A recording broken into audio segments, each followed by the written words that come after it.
Antes de la Revolución Mexicana, el poder era ejercido por Porfirio Díaz. Ese señor fue un dictador, el cual desempeñó como presidente de México desde 1876 hasta 1911. Esa dictadura se conoció como el Porfiriato y daba todo el poder a la iglesia y terratenientes. En ese periodo de la historia de México, la desigualdad social y económica que sufrían los campesinos los perjudicaba un montón. Esto desencadenó un descontento por parte de los campesinos, por lo que se rebelaron y fue aquí el punto de inicio de la Revolución Mexicana. ¿Por qué se dio la Revolución Mexicana y qué fue? La Revolución Mexicana nació a partir de un conflicto armado, el 10 de noviembre de 1910. Ese conflicto se originó debido a la dictadura de Porfirio Díaz y el descontento social. La revolución se desencadenó gracias al descontento social dentro del sector campesino, ya que Porfirio Díaz solamente se preocupaba por las personas de su clase social, más no del pueblo en general. Como protesta a Porfirio Díaz, se levantó un líder político llamado Francisco Madero. Este hombre trató de luchar por las injusticias por parte de Porfirio Díaz. En un principio, fue aquí donde Francisco Madero propuso anular las elecciones en el año 1910 y convocar a una lucha armada el 20 de noviembre de ese mismo año.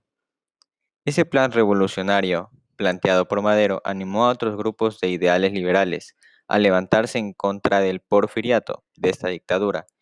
Entre esos grupos se encontraban líderes campesinos como Emiliano Zapata, el cual se había pronunciado en nombre del Estado mexicano Morelos, y en Chihuahua se pronunció el líder campesino Pancho Villa. Además, se unieron a este plan llamado el Plan de San Luis muchos otros líderes campesinos de diferentes estados de México. Porfirio Díaz se había dado cuenta que no le convenía enfrentarse a esos grupos revolucionarios, por lo que presentó su renuncia a la presidencia de México en el año 1911. Como era de esperarse, Madero se postuló para presidente y ganó las elecciones. La justicia aparentemente volvió a México, pero sin embargo la estabilidad económica y social parecía ser algo que el gobierno de Madero no podía sostener. Además, Francisco Madero no cumplió con algunas de las propuestas realizadas a los campesinos, por lo que tuvieron diferencias con algunos líderes del mismo sector, como Pancho Villa y Emiliano Zapata. Más tarde se dio una llamada Revolución Constitucional, esto debido a que Francisco I. Madero sufrió un golpe militar por parte de Victoriano Huerta. Este último, con el apoyo incondicional de los militares, el clero, los hacendados y casi todos los gobernantes, a excepción de uno, el cual se llamaba Venustiano Carranza. Victoriano Huerta planteó su gobierno como una dictadura, ya que él quería lograr estabilidad en el país a través de la represión militar. Huerta pretendía el reconocimiento de su gobierno por parte de los Estados Unidos, el país vecino de México, pero el presidente del país americano se negó a dicha petición por parte de Huerta, por lo que pidió que se realizaran elecciones presidenciales en México, donde Huerta no podría ser candidato. El grupo de constitucionalistas, liderado por Venustiano Carranza, iniciaron una revuelta armada con el objetivo de derrocar al entonces presidente Huerta.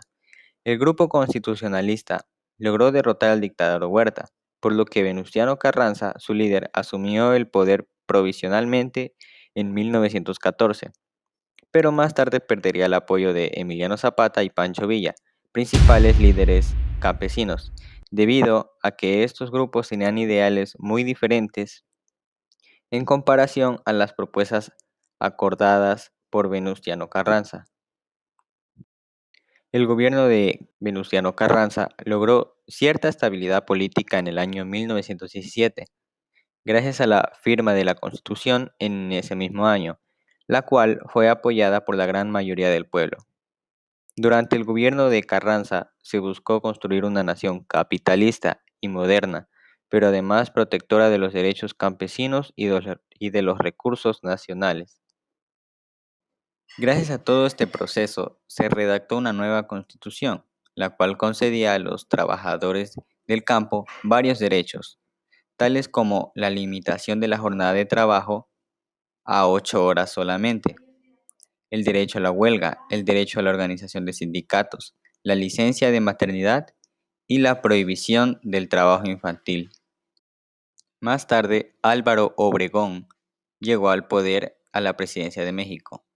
Fue el último presidente en la etapa de la revolución de este país, pues este presidente logró terminar con esta etapa. Obregón formuló una reforma agraria con el objetivo de expropiar tierras no cultivadas y repartirlas a todos los campesinos.